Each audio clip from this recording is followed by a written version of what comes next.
I posted a tweet a few days ago. I asked folks if they struggle with motivation, even when they want to draw. How many of you here also struggle with motivating yourself to draw? Even if you want to, even if you're like, yeah, I can't wait, but you're like, when the time actually comes, you're like, nah, Your body's like, I ain't doing it. I'm out. Drawing? No, I'm not here for that. So it sounds like a lot of you struggle with motivation. I think we all do. I think that's a pretty normal human thing. So I want to read, feel free to share your experiences with, struggling with motivation, but I'm going to read some of these tweets because I think they're really relatable. So Quartz is mentioned here on Twitter that every time they sit down to draw, they're like, yeah, let's do it. I'm excited. And then their mind and their body is like, but why? Why am I bothering with this? Why effort? And I think our minds are really powerful in convincing us that it's not worth it. And it sounds like they kind of are just like, oh yeah, brain, you're right. And that's really debilitating because like your brain's kind of saying one thing, your desires are saying another. Really difficult to face. Yulia says that it feels like they're sliding back into art block. And so when they're blocked, they're struggling with motivation as well. Eliana mentioned ADHD here in the tweets as well. Yeah. How many of you struggle with life obligations getting in the way of drawing? And does that affect your motivation? Ooh, motivation, but no time. I think that's a sneaky one because I think, and I'll get into this a little deeper, but I think the idea of not having enough time is actually very closely related to not feeling motivated. Even though it may seem like you're motivated, I think the desire is there, but the motivation isn't there. I'll talk about that a little bit more. EJ said that on Twitter. Convince yourself you don't have any energy. And I think that, again, ties into the motivation. And I think that's because when we are tired and when something is difficult, our brain will do everything in its power to tell us it's not worth it. And it looks like a lot of different things. So, like, it could be art block. It could be that it feels like the drawing is too challenging. We could say it's like, we don't feel ready. That's something I hear a lot. Um, the overwhelm of learning. I mean, think about how many things there are to learn and where do we even begin, right? And so the brain very quickly is like, I'm out. I'm not motivated. It's too much. Yeah. Feel like I'm the most motivated when currently doing something else and then have no motivation when I'm free. So this, Lily, this is something that I really want to get into. So before I do, I just want to say that I think understanding your motivation is going to help you stop the dreading of starting a new project. I think that's where a lot of, that the energy sucking begins, but it's going to increase your creative output as well. You're going to be able to draw whenever you want, and you're going to be able to feel consistent in following through with your projects. So the paradoxical thing here is that we're not going to be focused on creating motivation. We're going to be focused on doing things that propel you into action taking, which then creates the motivation to continue. So first things first, I think it's really important to not rely on your emotions to tell you when it's time to draw. So this can look like inspiration, but it can look like a lot of different things. So like if you're tired and you know that you want to draw, whether it's to study, whether it's to meet a deadline, you want to draw, but you're tired. And your brain is going to tell you that is not worth the effort, or it's kind of like an all or nothing thing where it's like, I'm tired and I don't really want to do more than a few minutes, so I'm just not going to do anything at all. Our emotions are really fickle and our emotions are constantly changing. So if we wait for the moment when we feel really good, then we're not really sure when that's going to come. And if we wait for the moment when we feel really bad, we're also not sure when that's going to come. our emotions are always going to kind of come back to a neutral state as well. So if you think about that, that means that we're never always going to feel good, which is usually when we feel like drawing. And it means that we're not always going to feel bad either, which is a good thing. But with that kind of up and down, it's going to be really hard to stay consistent if you rely on your emotions. So, and I'm sure all of you have experienced this with inspiration. So when you feel inspired, it's like, I have to draw right now. Like, this is my moment. And then suddenly you like pump out a piece and you're so proud of it at the end. And then when it's over, you're like, now what? Like, where did that go? Like, I need that again before I can start. And I think that inspiration kind of falls under waiting for our emotions to tell us it's time to draw. So we can't rely on our emotions. And so if we can't rely on our emotions to motivate us, then how do we act? So I think it's important to know your reason for doing it. And it has to be specific and it has to be meaningful. So it can't just be like, oh, I just want to study to get better. Why? For what reason? What do you want to do with that? Because studying to get better, I mean, that's the goal, right? But it's not, it doesn't have a meaning or a purpose behind it or something that feels like it's worth doing. It's very vague.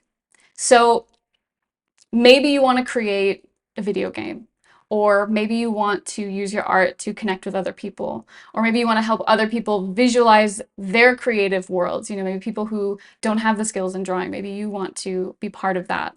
Maybe it's that social aspect of it. Maybe you want to find a job. Maybe, you know, this is going to be very personal to you.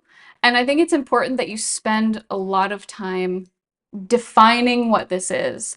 I work with a lot of students, and I think one of the main things that gets in the way of feeling motivated to draw is not really knowing what you're drawing for, what your end goal is. Or other times, that motivation or that desire comes from things that are external too. So you can have external goals. You can have things like, you know, you want to take care of your family or get a job or things like that.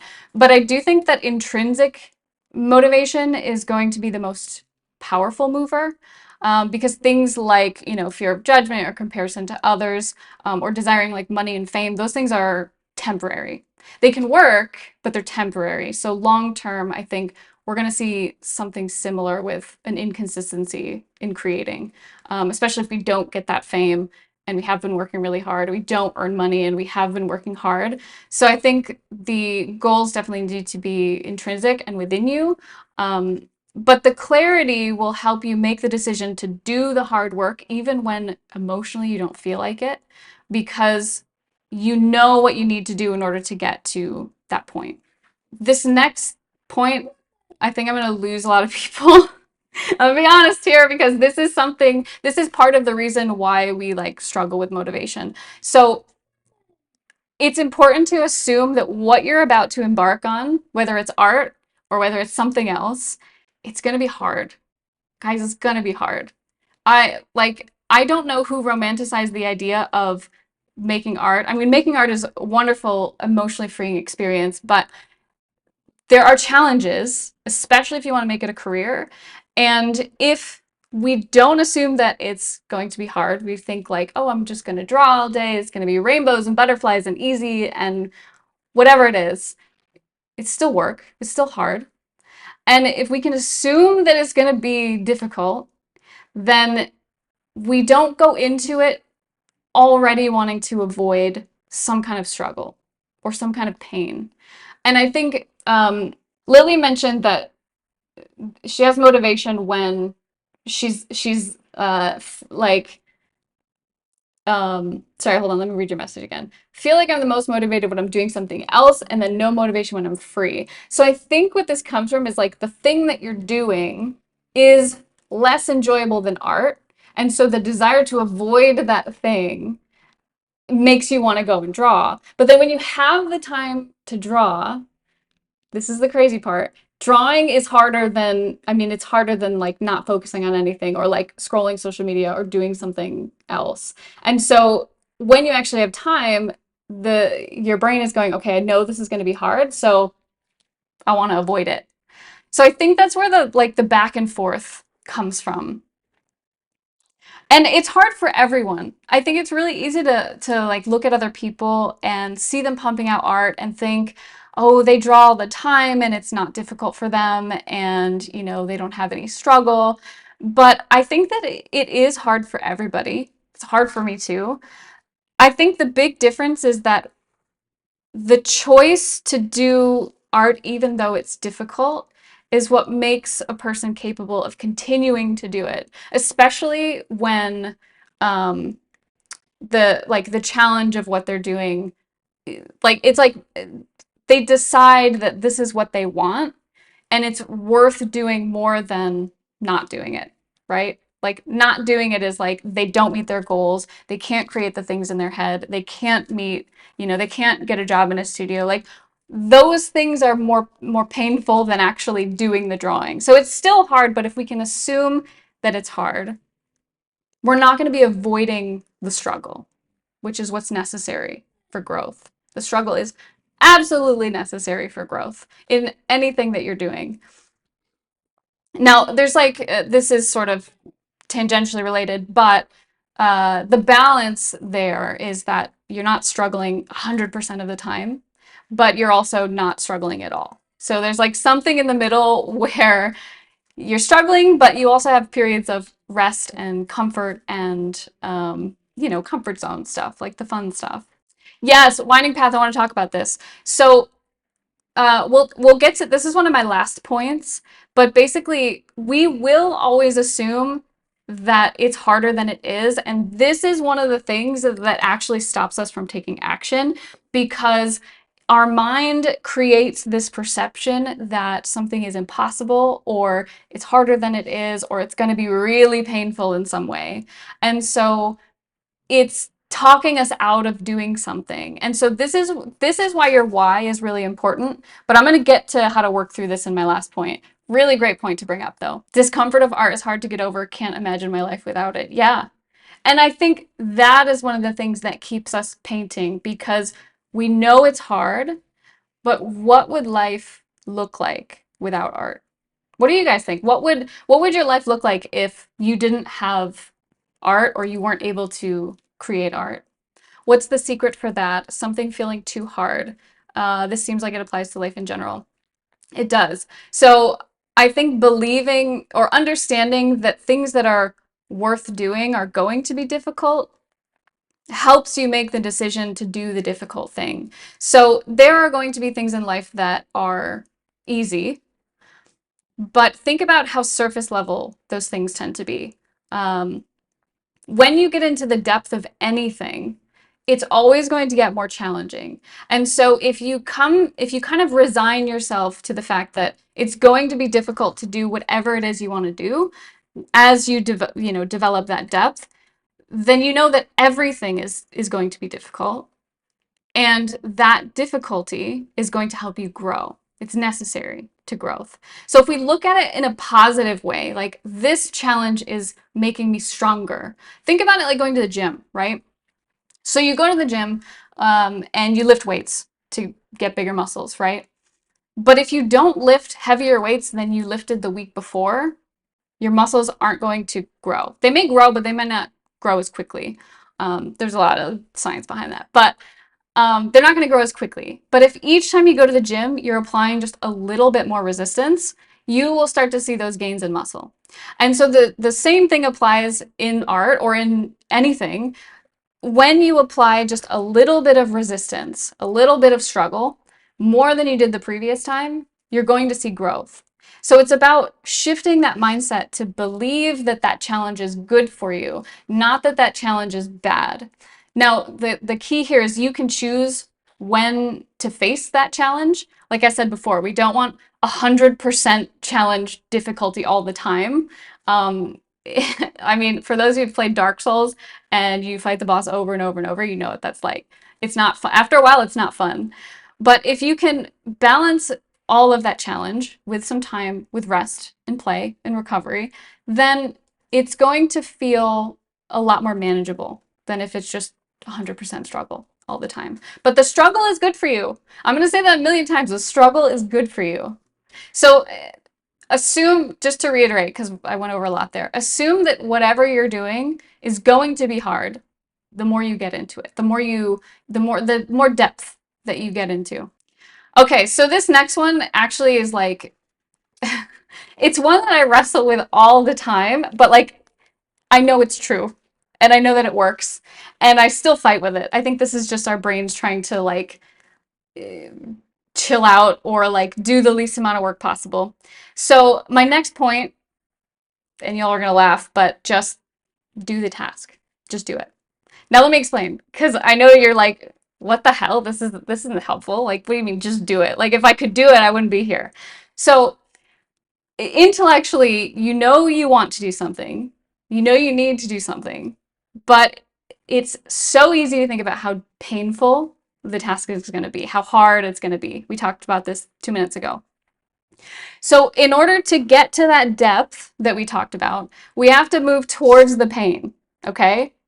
So we're accepting that the pain is going to come, and now we need to move towards it, okay? And there's a reason that just do it is Nike's slogan. So by taking action, you're moving past the hypothetical pain, the pain in our mind that's like, this is going to be so hard, good luck, you're not going to do it, you're going to fail. That's rumination. So we're ruminating on how difficult the task is going to be. And so the longer we do that before we actually take action, the more energy that's going to be siphoned from us. Tell me if you've ever experienced this. So you have something that needs to get done. Let's say it's on your calendar for like the end of the day, right? And you sit all day and you think about how awful it's going to be. Maybe it's a dentist appointment. Let's say that. It's a dentist appointment. I hate the dentist. So you sit all day thinking, oh my God, I I don't want to go to the dentist. I hate the dentist. I hate the drilling. I hate the smell. I hate when they spray water in your face. Hate it. Hate it. Okay? You spend all day thinking about that. And then when you finally go to the dentist, it's usually not as bad. I mean, it's still bad. It's usually not as bad. But once you go there and the dentist is over with, you feel fine. You're like, okay, yeah, the dentist. But think about how exhausted you are after thinking about that all day, about how awful it's going to be. Okay? So now, if you do that with your art, what's going to happen? By the time you're done ruminating on how terrible something is going to be, you're going to sit down to draw, and guess what you're going to say? I'm too tired. I'm too tired to draw. Because you just sat and ruminated on it all day long. You're fighting with your willpower. You're trying to get yourself motivated. You're trying to get yourself excited, and it just doesn't happen. Okay? So stop the rumination. Do the task. I promise you it's going to feel a lot better. So the other half of this that's really important to know is that if you do the task, after about 15 minutes or so, your brain is going to start generating dopamine because the task in front of you, I mean, you know it's hard and your body's going to experience it because it is hard. So your brain is going to start creating dopamine. So after that 15 minutes, that dopamine is actually going to help you feel motivated. So motivation is not generated before the task, it's generated during the task. So if you don't get started, it's unless your emotions are and the stars align, it's very hard to get motivated. But if you simply take action, your brain will create dopamine. Dopamine will motivate you. It will help you through the difficult task. So when I say just do it, it's actually a tactic. It's not just me being being an ass. Like, do it. Okay? It's very, very important. And the dopamine is very important for raising your motivation. So you're probably sitting here saying, okay, but what if I still can't do it? Like, what if I'm like, I know that this is the case. I know that doing it is going to benefit me. I still can't do it. I have a challenge for you. So it's not a fun challenge. I'm gonna warn you, it's not. All of this whole talk has been about like, all right, we know it's gonna be awful. We're just gonna do it anyway. Okay, so not a fun challenge, but actually I'm gonna demonstrate. Well, hold on, I'm tethered here. Maybe I can still demonstrate it. Okay, so what I want you guys to do, You're going to stand up from wherever you're working, your desk, whatever. You're going to stand up, okay? You're going to get an uncomfortable chair. Let's pretend this isn't a chair that I sit in for more than 8 hours a day. So you're going to find an uncomfortable chair, okay? Place it away from distractions. Let's pretend there's not a computer here, okay? Place it away from distractions, and then I want you to sit in that chair, okay? No phone, no computer, no book. Don't even talk to anyone. Like, nope, nothing's around you, okay? Sit in that chair, do nothing. You following me? Do you hate me yet? Okay. So sit there for 15 minutes, and you're not allowed to get up until you want to do the thing that you've set out to do. And what this is doing the exact same thing as the just do it step. It's creating dopamine because boredom is just as uncomfortable as anything else. So our brains don't want to be bored. So if you sit here and you're bored for 15 minutes, your brain's going to produce dopamine. You're going to want to do literally anything else. And hopefully that anything else is getting started with your drawing or whatever else it is that you want to do. So next time you feel like you can't get started, yeah, the torture method, you're going to try that and see if that works.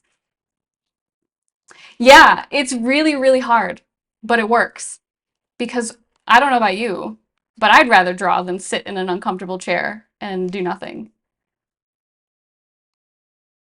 Yes. Okay, Lily, so this is really important. Literally, okay, if you try this, make sure, and I want to stress again that you don't have your phone, you don't have anything that you can like look at or entertain you, because when you look at social media or when you scroll on Pinterest, when you do any kind of doom scrolling, it's depleting your dopamine further, which means that motivation is going to be even harder to come by.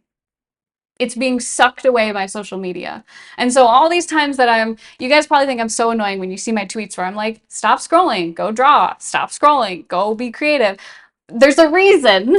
I'm not just like being annoying. I want you guys to know that scrolling is actively taking away from your ability to stay motivated to do a difficult thing. And not just art, in everything. It's affecting your attention span, it's taking your motivation, it is messing with all of your brain chemistry. So it's so important that you practice this. Yeah, yeah, close everything if you need to. Close YouTube, close anything that's going to stimulate your brain in a way that it's just more enjoyable than drawing. Not because you don't enjoy drawing, but because there are elements of drawing that are really difficult and it's easy to want to avoid that struggle. And I see this a lot. I see this a lot like when people talk to me about how they have a lot of interests. I think this is a similar thing where bouncing between different interests can sometimes be that avoidance of the difficulty of developing that depth. So, and not to say that like you can't have lots of interests, but if you have a goal, let's go back to the why. If you have a goal and you want to go deeper with that goal, you want to learn more, you want to develop it more, bouncing to the next thing or the new thing, the novelty thing that feels good is not going to help you develop the depth of that main task. So again, going back to the why, I think is going to be really useful in keeping you going on that thing. And the more you bounce around as well and you kind of give into that novelty, think of it like social media. It's going to deplete your dopamine. So yeah, that's that's a big one. The whole thing there is just do it. But the science behind it is dopamine will actually help you continue with the difficult task. Lily's been called out. It's okay if you feel called out. All of this is coming from a place of love, and it's also coming from a place of, I've been there too. I still struggle with these things. There's a reason I like know all of this information because I also struggle with staying motivated, and I think it's a really normal thing. It's a really human thing. I mean, especially again, when you're developing that depth in anything, in your art, in any skill, it's really easy to just Let's do something. Let's do something else. We'll do this later. It's not that important.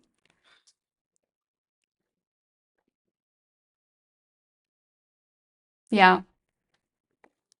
So, okay, let's see here. I have two more points. So that one was a big one, but hopefully the demonstration and, basically how you can get started even when it's hard, hopefully all that helps. I'll demonstrate again if I need to, if it's helpful for you guys. Okay, so next point. So, so much of the work that we do is focused on what we're going to get when we do it. So it's focused on the outcome.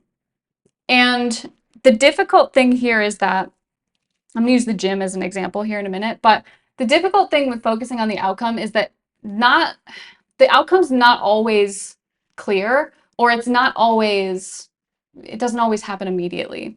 So like, in a world where Amazon orders arrive the next day and like we can search whatever we want in Google like instantly, there's so much instant gratification that when we do something that's difficult and we don't see the result of it right away, it's really easy to just chalk that up to, oh, it's not working.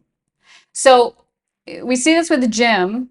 So if you go to the gym, the first time you go to the gym, it feels absolutely awful. And then when you leave, not a whole lot is like physically changed with your body. But after going for many, many months, it gets a little bit easier. It's still challenging, but it's not till many months later that you see that progress. And the same thing happens with art, and it also happens in a way where like we don't even necessarily see the progress until suddenly we do.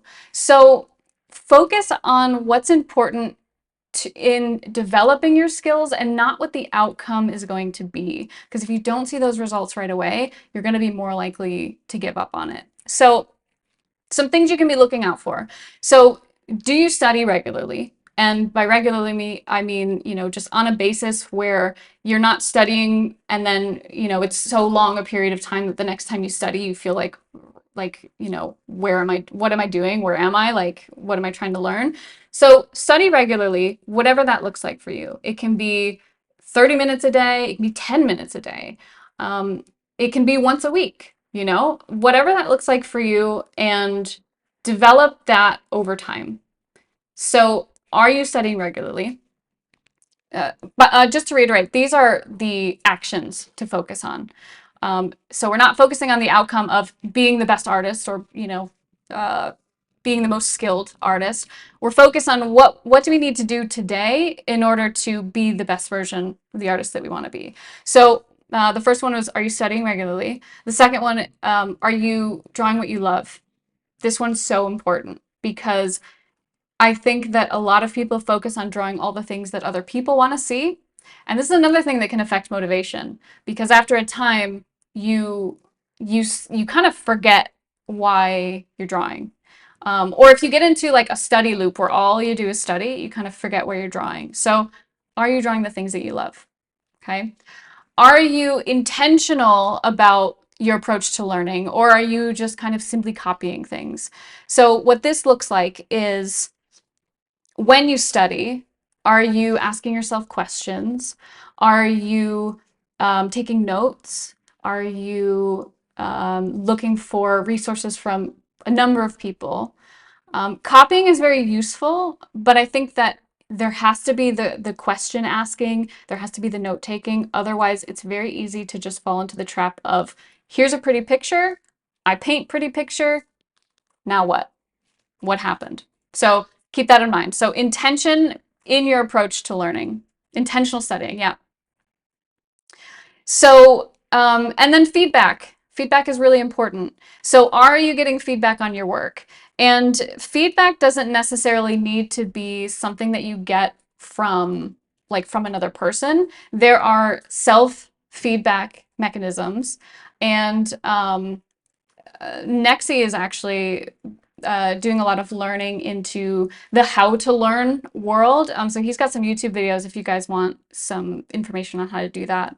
I can get those links. So, LS, will you get those links from Nexi? I know he's working right now, but he might be able to DM you, but maybe we can share those in chat. But self-feedback mechanisms, or you can also get a mentor or share with your peers, or even just share your work with someone who likes art and say, what do you think of this? You know, what are your first thoughts when you see this? So getting feedback is another action that you can focus on for helping to develop your skills. And then the last one, this one, using reference material. And there's more things that you can be focusing on here, and I think this depends on your goals, but using reference material is really important.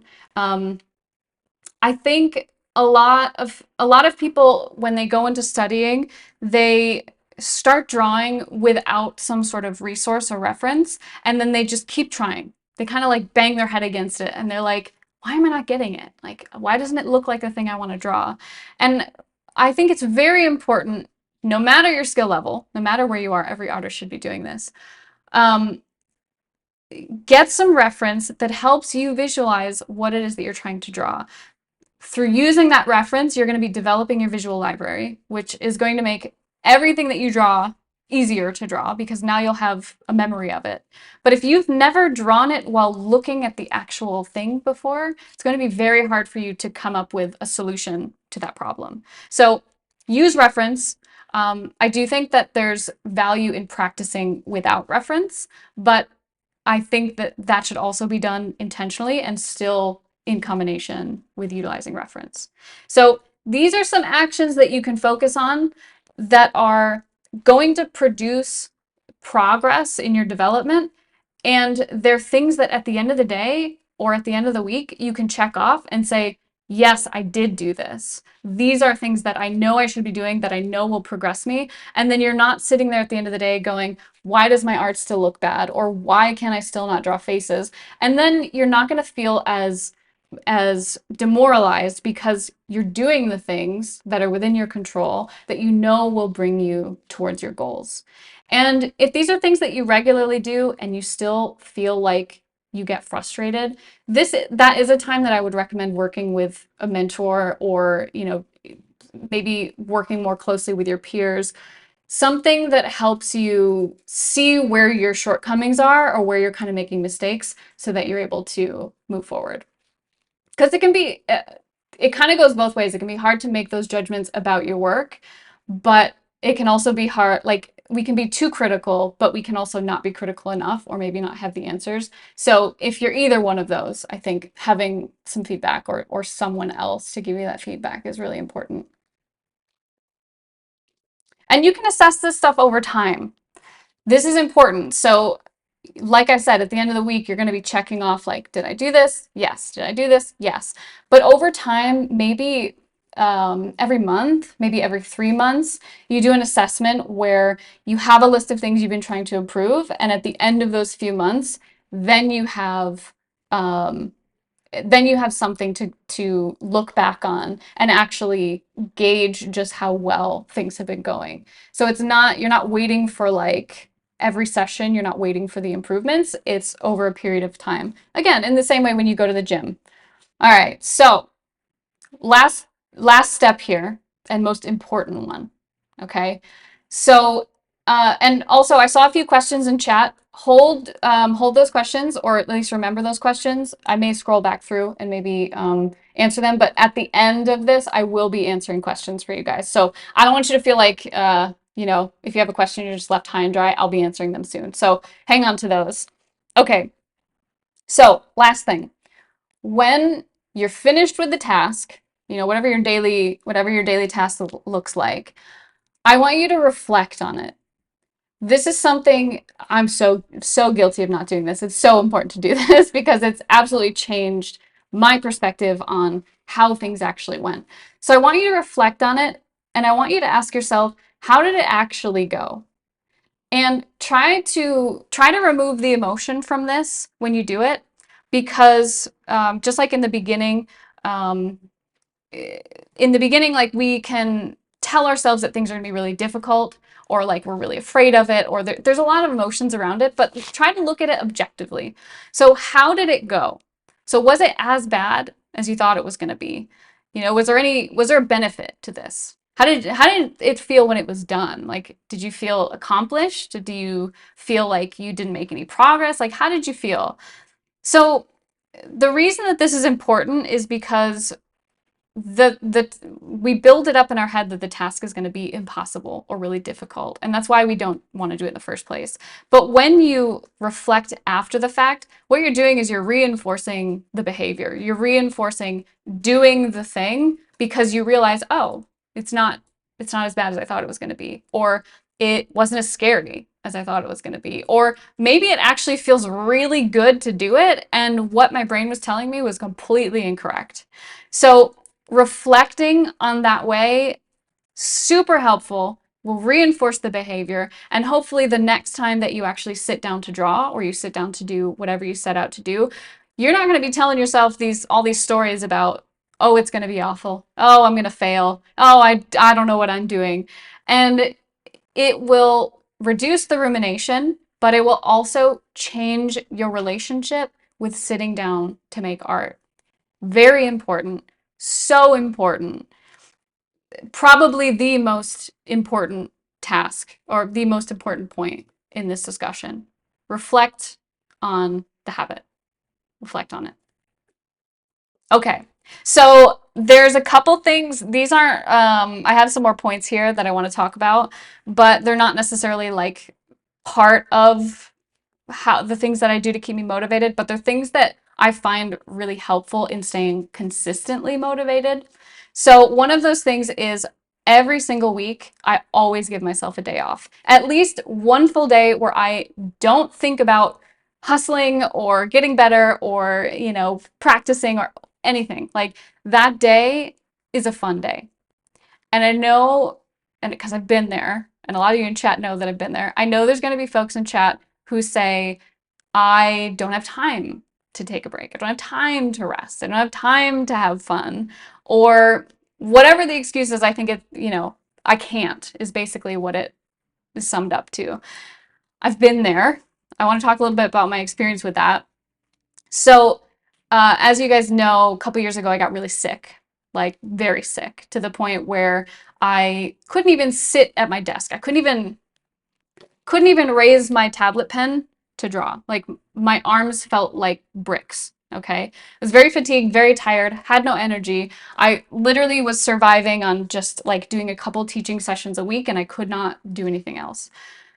And for a long time before that, I didn't take any time off. I took pride in it, and I think a lot of us do. I took pride in it, and so I didn't take any breaks. And I thought, this is it. This is how you make it. You push yourself to the very limit, 110% every day. And the unfortunate thing was, my doctors had no idea what was wrong with me. They were like, blood work's fine, body looks good, mental health is good. And I'm like, cool. Like, that's not helpful, right? So it was really demoralizing. And I remembered that, like, so what I did, I took a few weeks off. I had to because I got really sick. Um, Took a few weeks off, and then I decided, okay, I'm gonna rest. I'm gonna actually just like see what happens. And the interesting thing was, at that time, I was still like wrestling with, not wanting to rest. Because I was like, oh, my job, yeah, I gotta hustle, I gotta go. And so my sickness was kind of like up and down for a very long time.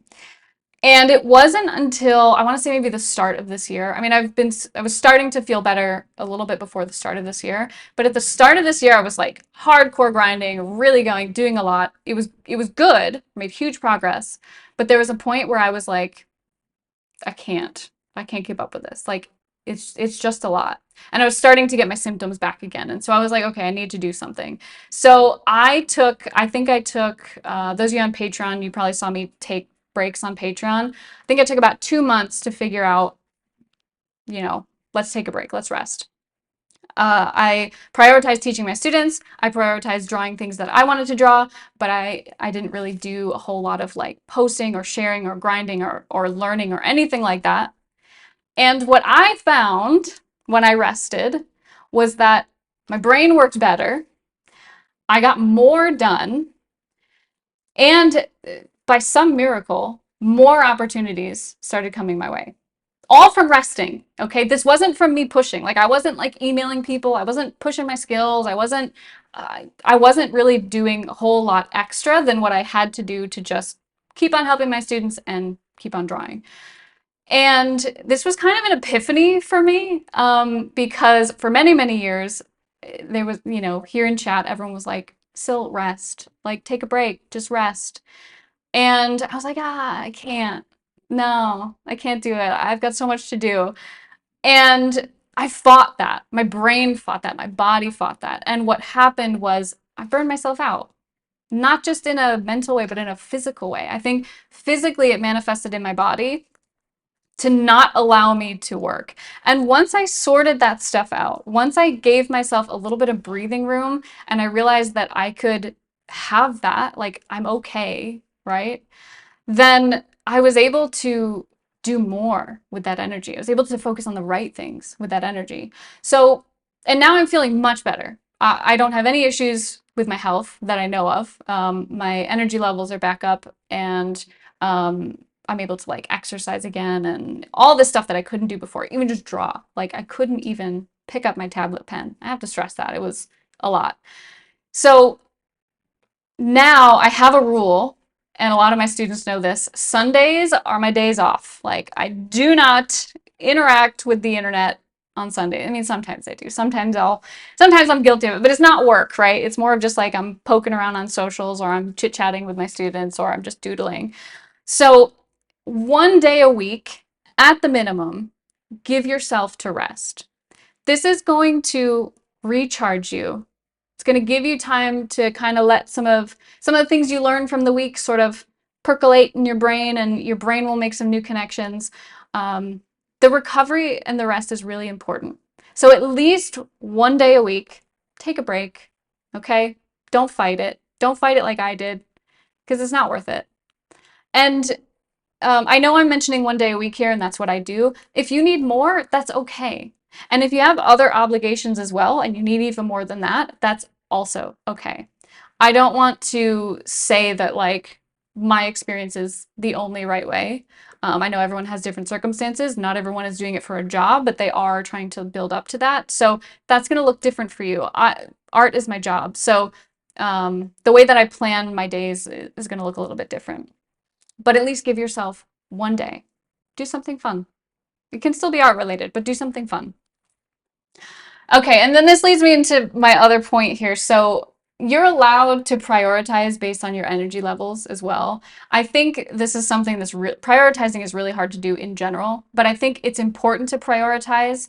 And this can go back to, what is your why? Like, what's the most important thing that you need to do in order to get stuff moving? That if that was all you focused on, that was still beneficial. So for a lot of freelancers, I'm sure, speaking from my experience here, your day kind of looks like a lot of different things. I'll start drawing in the morning, but I've also got social media stuff to do. I have to write things for social media. I have to answer emails. I have to connect with my students. I need to provide, educational information for Patreon. I need to write my newsletters for Patreon. So we tend to have a lot of different things to focus on. Not all of those things can get done in one day, as much as I'd like to put myself toward doing that stuff every day. So if you have a day where like, okay, maybe you wake up and you're not feeling 100%, you need to rest, focus on that number one task. And for most of us creatives, that's going to be making our art. But focus on what you can, prioritize based on your energy levels, and catch up wherever you can, wherever you need to. And even if it gets to a point where like, I'll give you an example. This week I had a project I wanted to work on, but I was planning for the stream, and I was also planning some stuff for the sponsorship stuff and for traveling in a couple weeks. So I just didn't get around to the project. And there is definitely a part of me that was like, oh, that's a failure. Like that felt like a failure to me. But the most important things this week were the things that got done and the things that, I needed to get done before the week was over. So I prioritized that time and that energy towards what needed to get done. And even though I didn't, check all the boxes, I still got done what what was the big mover out of all the things that normally need to get done. So prioritize based on your energy levels. Try not to beat yourself up. It's really hard to beat yourself up when you've got a long to-do list. And I'm looking at all you out there who have long to-do lists and you're like, I got to do all this in a day. No, prioritize what's important today and what can you maybe do tomorrow. And I think in the instance of if you have something that's continually on your list that keeps kind of getting pushed off, take some time to reassess whether or not that is something that needs to be on your list. Because to-do lists tend to be, they tend to grow. They tend to grow pretty quickly, more so than they shrink. So if something is continually not getting done, reassess the importance of that. Maybe prioritize it tomorrow instead. All right. And last point, this one's just like a quality of life thing. It makes everything easier. It's simple. I'm not going to spend a lot of time on it. Keep a calendar. Guys, keep a calendar. If if nothing else, even if you don't have any like obligations to put on there, put some deadlines for what you want to have done, when you want to have it done, so that you know what you need to do, so that you know what you need to prioritize, so that you can get that stuff done in the time that you want to get it done. And then you're not like, hitting Friday and you're like, oh, I was going to draw this and this and this, but I didn't do any of it. Having that on a calendar really helps to remind you. And I think sometimes reminder that reminder helps you from having to think about, okay, what do I need to work on? Because that can be really exhausting too, and that can take away from creative time. All right, so just a recap, and I'll get to questions here in a second. So first, stop relying on emotions to tell you when it's time to draw. Second, know your reason for doing it. Know your why, okay? And make it something meaningful to you, not just I want to be a better artist or not just I want big muscles, right? Um, okay, and then the next is assume that whatever you're going to be doing to develop the depth, it's going to be hard. It's going to be difficult, whatever it is. All right, the next one is just do it. We talked about how dopamine helps to motivate you. If you still have trouble just doing it, sit your butt in an uncomfortable chair and do nothing for 15 minutes. I guarantee you're going to do it at the end. All right, and the next one is focus on your actions, not the outcome. What should you be doing today that leads you to the outcome or the goal that you've designed for yourself? And then the last one, um, when you're finished with the task, reflect on how it went. Objectively reflect on how it went. And that's it. Those things will be really helpful. And you may do some of them, you may not do any of them, or maybe you do all of them. If you do all of them, let me know because I'd love to put our brains together and, talk about how each of these are helpful. But I think if you start to implement these, implement them one by one. But if you start to implement these, I think that you will drastically see an improvement in your motivation. And those moments of not being able to draw, even when you really want to, you're going to be able to work through those. All right, but I know we covered a lot. So do you guys have any questions? I know there were quite a few questions in chat. Um, yeah, feel free to drop your questions and I will talk about them a little bit. I have some announcements after questions here, and then we're also going to open up this box. We have an unboxing that I'm very excited about. I'll tell you guys more in a minute. Having a calendar is the realest advice. Like, it's one of those things that it, I think because we hear it so much, we're desensitized to the power of it. So it's like when someone says, keep a dang calendar, you're like, well, duh, I know. But do you keep a calendar? You know? Let's see. When you're tired before you start, how do you know when you need to just do it versus when you need to rest? Okay, this is when you have to be real with yourself, Lily. So, take a look at what your day-to-day looks like and what other obligations that you have. And even if you're tired, I think everyone can still give it 15 minutes, right?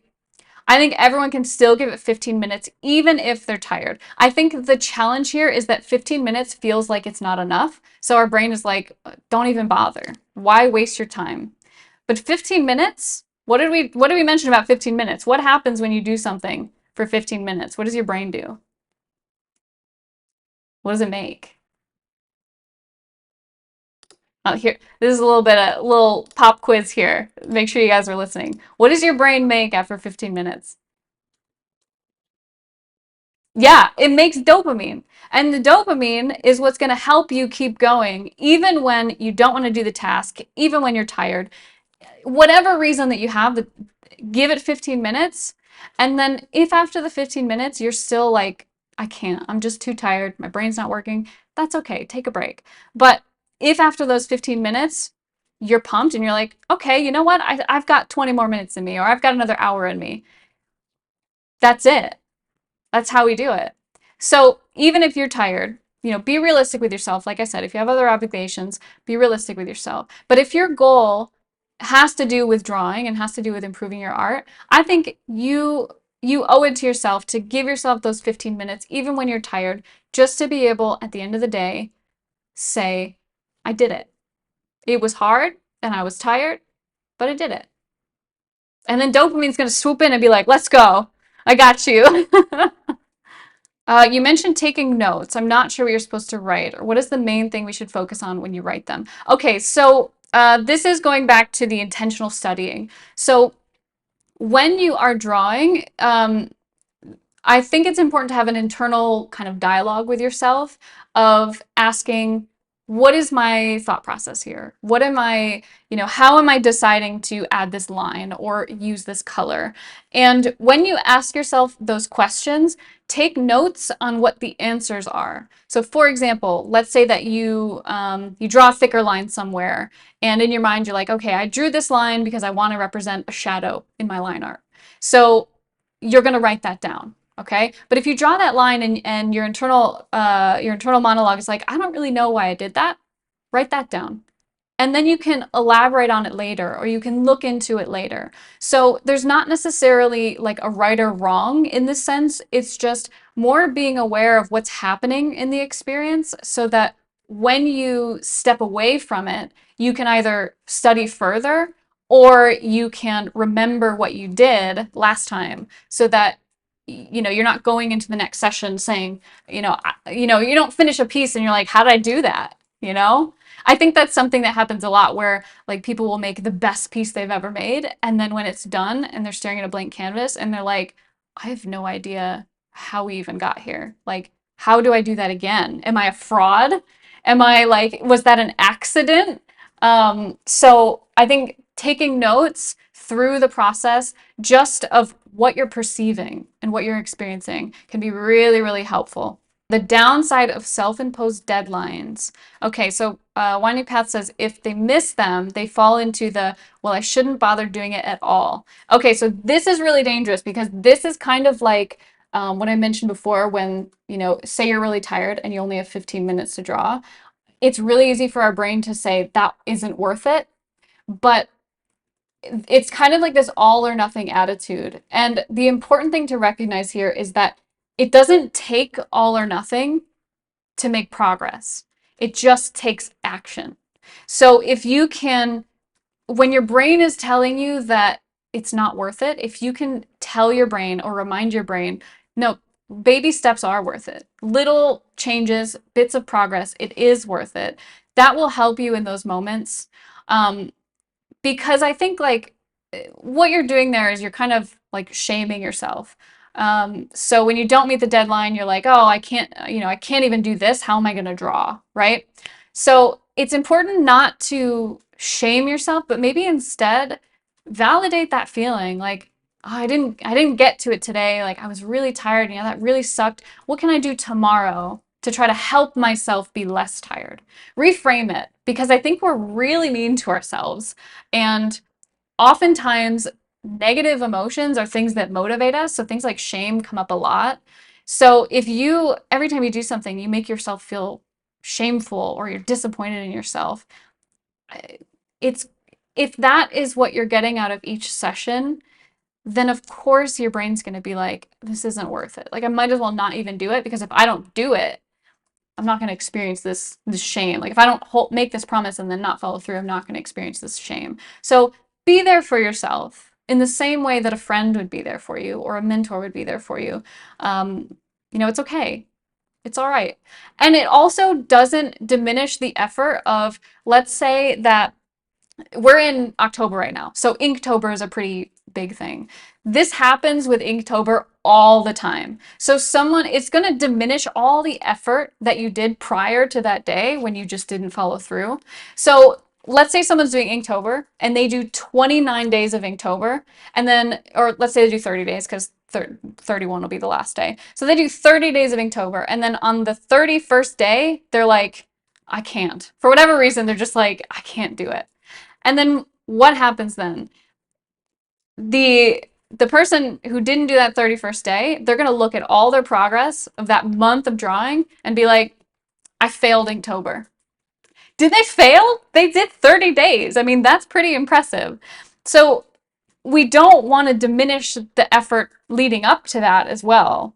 So that all or nothing attitude actually it undervalues all of the hard work that we've put in. And I think that that makes it really hard to try again.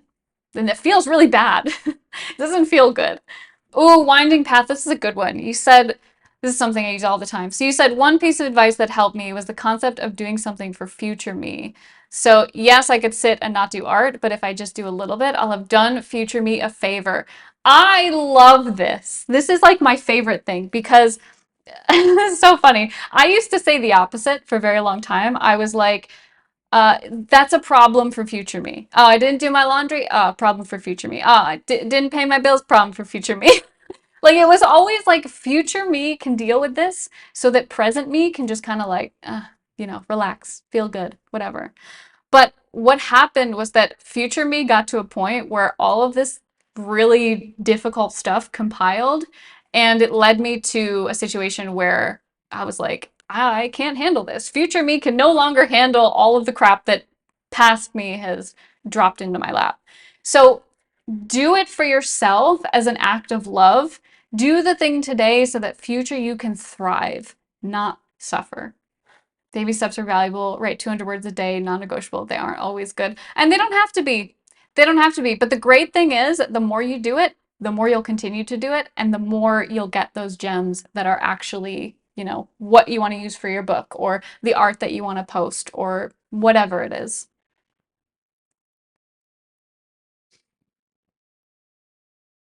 Yeah. Any other questions? I'm still scrolling, but if you guys want to drop in chat, um, just in case I missed something.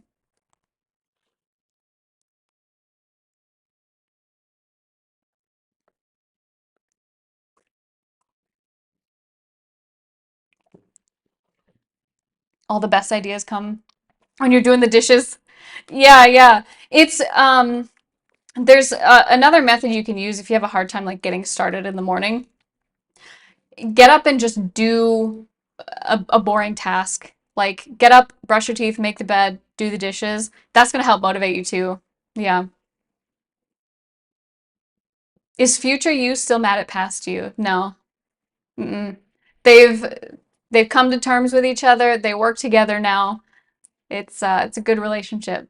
So what are y'all's thoughts? How do you feel about these tips? And which one do you think you need to implement first? Which one do you think is going to be the most important for you? The torture method, the chair torture. Oh God. I'm gonna I'm gonna coin that or something. I don't know if I'll call it the torture method because I feel like people are gonna be like, no thanks, I don't even want to hear it. Excuse me, sir, would you like to hear about the torture method? Oh, no? Oh, okay, sorry. No, don't call the cops.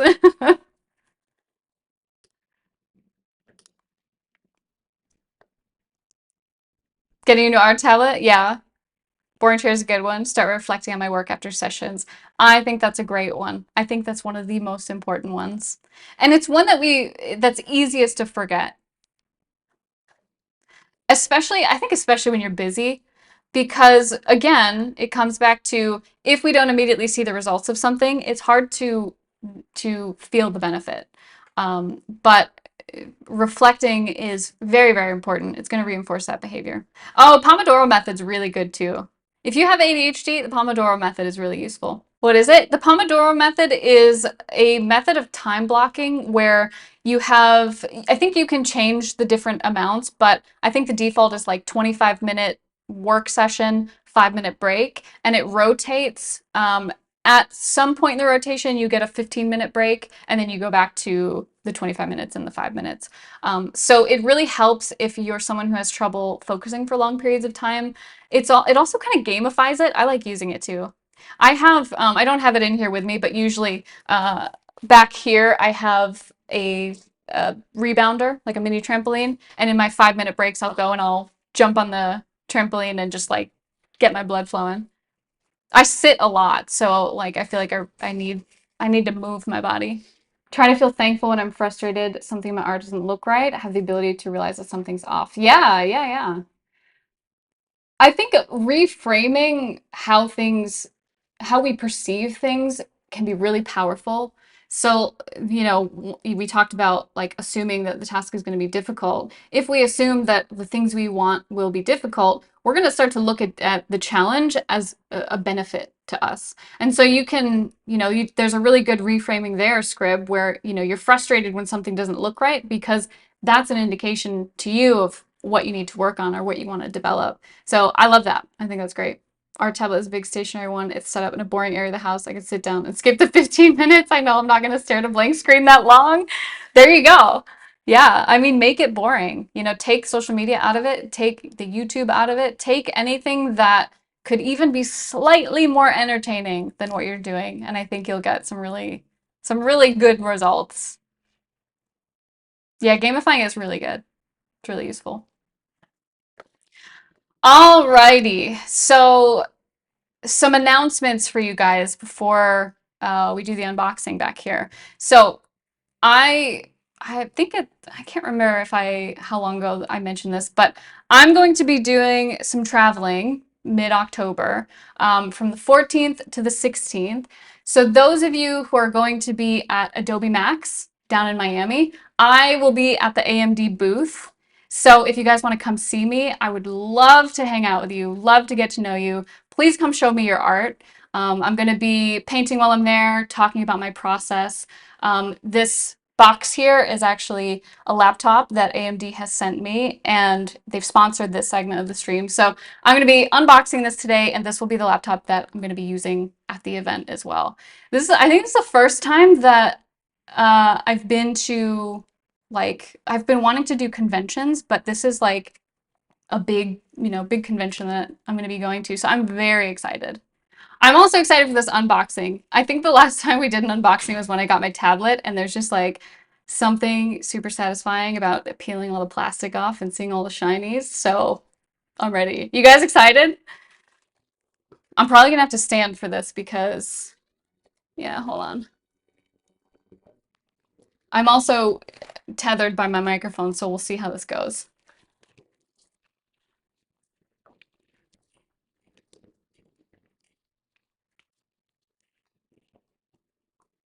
All right. Okay, so I want to show you guys something fun. So right now, this just looks like a black box, okay? But let me show you this magic. You ready? Ready? Wait, hold on. I had it better earlier. You can like see the labeling in the light. It's so sleek. I mean, even the box is sleek. Look at that. Oh yeah. Okay, sorry. Um, I got my scissors here. Can you guys see okay? Can you see me okay? I think you can. It is some sexy packaging. It's like the sleek black, the reflective bits. I mean, you can't even really see it until you move it in the light. So good. It's a big box, but yeah, this will be my first time opening it. I'm really excited to see it. So this is oh shoot. Sorry, hold on one sec.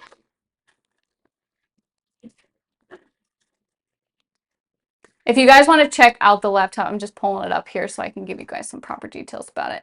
But this is the Asus ProArt P16.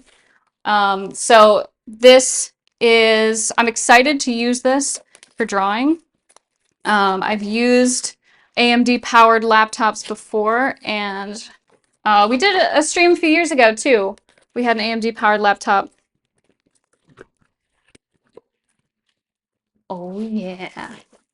All right. Yeah, if you guys want the link, you can type !AMD, and then you can see the laptop that I'm opening up here today. So this segment is sponsored by AMD, and oh, wait. Okay, this is just a box. You guys, I'm going to show you guys some things up close. Let me make sure I don't forget anything in here. Okay. I'm going to do it this way so that you guys can see me taking everything out. So we have the actual box. Oh, you can see it's very reflective. Let me take that plastic off there. So this looks like it might be the laptop. There's some other stuff in here. I'm going to take everything out first and then unbox things one by one. It is a huge box. When it honestly looks like the size of the box is like a computer tower. It's a very big box. All right, so we've got. Oh, I wasn't expecting this. There's a bag in here. Okay, hold on. Wow. Okay. All right, let me make sure I've got all the goods out first. It looks like I do. There's another box here. No, that's okay. You guys can still hear me all right, too, right? How big is the laptop? I will show you in just a moment. Okay. So I'm going to open everything up here. I'm going to start with the bag first.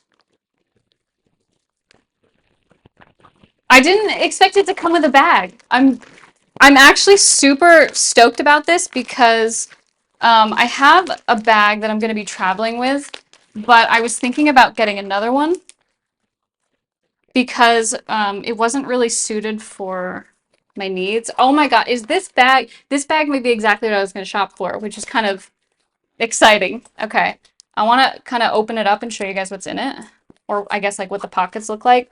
So it's got, first let me figure out how to open it here. It looks like it has this like hard backing, which is kind of nice because if you've ever carried a laptop or like some tech in a bag and you're short like me, it kind of digs into my spine here. So having something that's flat and I guess structured keeps the tech from, moving all over the place.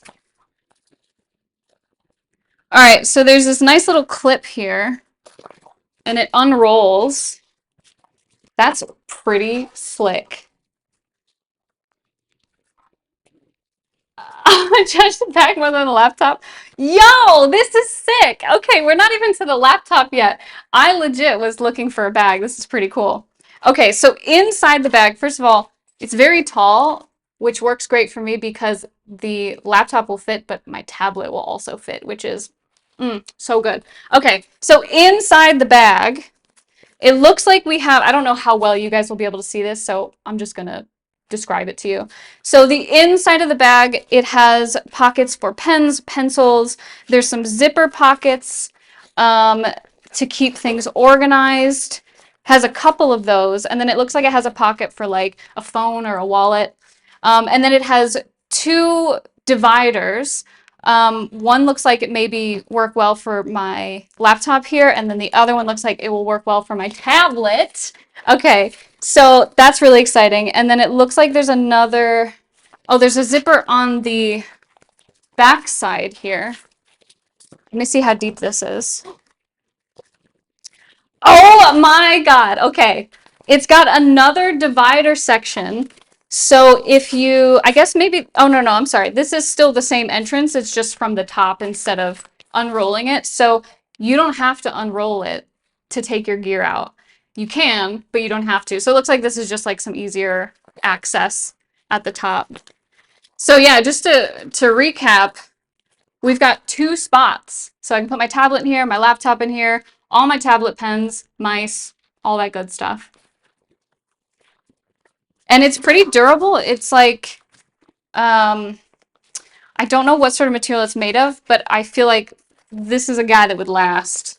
There's a little section here as well. Not a pocket, but... And then you can, there's the clasp to close it under here once you roll it up, but then you can also Velcro it. So it's like double duty safety. Okay, so that's just the bag. I'm stoked. Okay, so what do we got in here? All right, so just to remind y'all, it's the Asus ProArt P16, and this is powered by the AMD Ryzen A9 9HX 370 processor. That is a mouthful. All right, hold on. I'm trying to do this as elegantly as I can. Okay, so we've got our power brick here, and very sturdy. I love that. I'm always a fan, especially with sturdy wires. I have cats. Cats and wires. No. So we got sturdy wires here, so I like that. I'm gonna take the plastic off in a minute, but I'm gonna do it next to the microphone, so you know that ASMR, good. Okay, so still more of the power brick. We also have Ethernet. Here's my camera. Ethernet adapter. All right, so there's that. Now the goods, the laptop, the queen, the art machine. I can't think of anything else to call it. Okay, let me figure out how I want to open this because the plastic is like really snug on here. Let's see. This may be, I may need like, I can get this. I can do this. Oh, I will not cut myself. No. All right, here we go.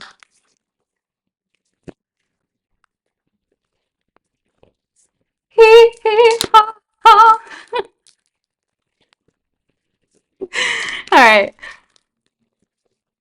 There's one thing I don't know if this is a neurotypical thing, but when I open new tech, when it has a nice box, there's something really satisfying about the box. Like I want to keep the box for things to like put things in them. Do you guys know like what I'm talking about or am I just strange? Okay, so anyway, the box is really nice. So we've got similar to how the other box is, we've got the ProArt reflection there. So beautiful. Oh my goodness. I'm a big minimalist, but like design-wise, I feel like this is crisp. It's nice. I'm keeping it because it's a nice box. It's a sign of getting older. I'm just more practical now. Yeah. Okay. So hopefully you guys can see. I'm just gonna lift it right off.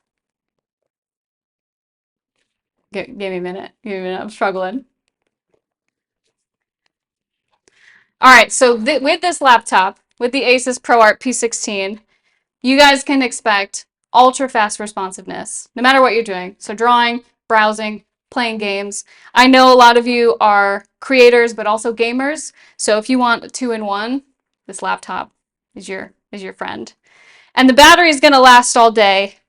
I know that I have a lot of friends out there who like to draw on the couch or like to draw in comfy spaces. Maybe like to go to coffee shops like I do, and sometimes there's not an outlet. This bad guy's gonna last all day long. Oh, I'm so like careful with new tech. I'm being a baby about it because I'm always like when it's crisp and new, I'm like, oh, I'm gonna break it. I'm gonna break everything with everything I buy. Oh, this is cool. Chat, can you read that? Where your story begins? Why is that making me emotional? I like that. Look how cute that is. Yeah. Okay. That's precious. I love that. I feel like that resonates so much with creatives, like just our path and how, like, the path is such a long and difficult one. And to open a laptop that says, this is where it begins, so inspirational. I love that. I love it. Ooh, I got goosebumps. Okay. So this is, all right, how do I open this way? It's got little stickers here on the front. Pro laptop series. I'm going to show you guys what we're dealing with here. It's got a nice matte finish. Looks like it's got some nice fan system on the back here. There's a lot of grates there. Beautiful. I'm going to open it up. I'm going to try to power it up. We'll see if the battery. Oh, let's see if the battery is charged. Oh, so fragile, so delicate. All right. So this also supports the latest generation Wi-Fi 7. So fast speeds, even if you're not plugged in. But if you do like to plug in, we do have this little Ethernet dongle here that plugs into USB. All right. Here she is. Wow. I really dig the all black look. It's really sharp. All right, so let me try to power it on here real quick.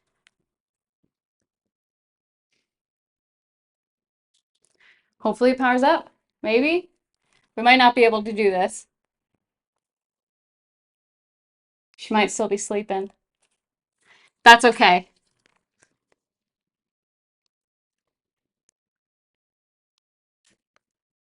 All right. Oh, interesting. Okay, hold on. I'm gonna come a little closer so you guys can see this.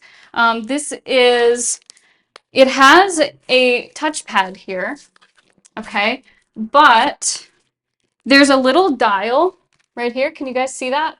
It's a little dial, and I'm not 100% certain if this is what I think it is, but I think this is a dial that artists can use when, so like you can change your brush size, you can maybe zoom in and out. Let me move this up so you can see me a little bit more. It looks like it includes that little dial there. So I'm gonna show that again. I think that's a really cool addition to a laptop. I've never seen something like that. I'm going to peel this off here because I just want to take a look at the touchpad, and also, man, I gotta get this bad boy plugged in so I can play with that little dial. I think that's cool. That is so, and it's so seamless too. It's like very crisp. It's just got a little bit of, you can't even see it now. It pretty much feels like it's part of the touchpad right there. You see it? Just a little guy. Very seamless. Oh my goodness, she's beautiful. I'm going to show you guys again real quick. We got these little Ryzen stickers. And once more, you know, this is powered by the AMD Ryzen AI 9HX 370 processor. So she's a powerful one. All right, cool. So maybe I can get that charged up. I don't know how long it will take to charge, so I might not be able to show you guys on stream. But at the very least, I can at least show you how beautiful the outside is. And I think, what else do we got here? Oh, we've just got some, you know, paperwork, instructions, setup, all that good stuff. But yeah, oh, hold on. We got to peel the plastic off this. It's the last little bit of ASMR here. And I know you guys are going to be using this laptop for your creations, but again, it's also really good for all your favorite PC games at 1080p. So you can game and you can play. Just like we talked about before, it's important to have those days off. Oh yeah. That wasn't as like crisp as I wanted it to be, but that's okay.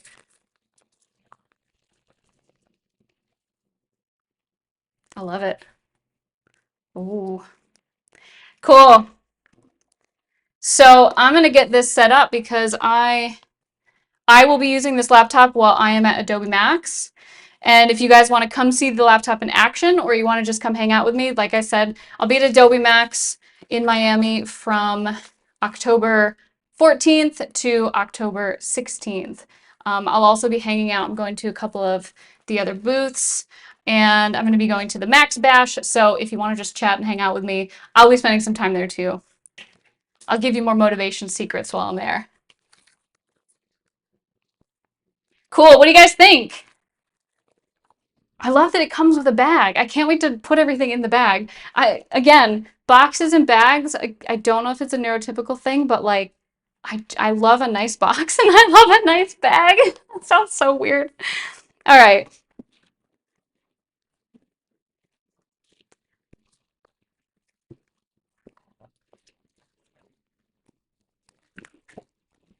Okay, again, if you guys want to check this out, you can type !AMD, get a link, look at the stats. Beautiful laptop. I'm really excited to use it. It's been a little while since I've got new tech. Yeah. Okay. So let me tidy this up and I'm going to come back and we're going to do another giveaway.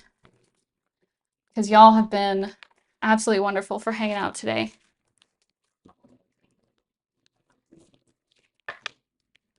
Actually, LS, while I get all this stuff cleaned up, do you want to start that giveaway for us?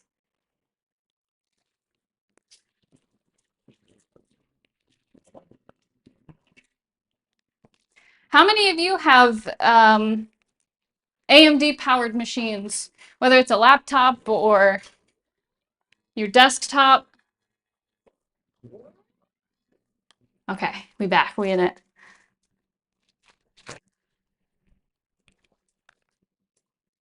I want to play with it. I'm going to plug it in. We'll do a giveaway. We'll do another little chat too. And I'll plug this in. If we can't get it powered up, it's okay, but I want to play with it.